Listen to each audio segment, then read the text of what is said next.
आणि कुठलंही काही रील्स आणि याच्यामध्ये जर कुठलंही गुन्हेगारी उदात्तीकरण करणारं कुठला व्हिडिओ आणि काही कृत्य झालं तर तुम्हाला पूर्णपणे कायदेशीर कारवाईला सामोरे जावं लागेल.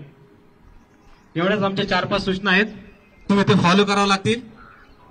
ठीक आहे, समजलं का तुम्हाला? प्रत्यक्ष अप्रत्यक्ष पाठिंबा द्यायचा नाही, प्रत्यक्ष अप्रत्यक्ष त्याच्यात सहभागी व्हायचं नाही.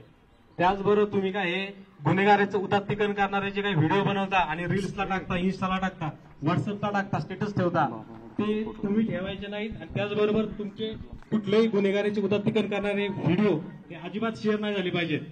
जर ह्या गोष्टी बेकायदेशीर झाल्या तर त्याला तुमच्यावरती 107 CRPC 110 आहे, तुमच्यावरती तडीपारी आहे, MPD आहे. वेळ प्रसंगी जर तुम्ही तसा गुन्हा केला तुमच्यावरती मोक्काप्रमाणे पण कायदेशीर कारवाई होईल. त्यामुळे मला वाटतंय फार शॉर्ट मध्ये या सूचना आहेत आणि तुम्हाला त्या समजल्या असतील. समजले सगळ्यांना? हातवरती करा, हातवरती करा. का समजले का? नाही समजलं कोणाला? ज्याला नाही समजलं त्याने हातवरती करा. त्याच्यामुळे हे परत सूचना ह्या लास्टच दिल्या जातील, आता परत सूचना दिल्या जाणार नाहीत.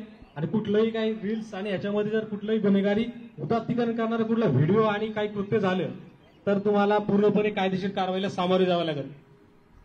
एवढ्याच आमच्या 4-5 सूचना आहेत, तुम्ही ते फॉलो करावं लागतील. ठीक आहे, समजलं का तुम्हाला?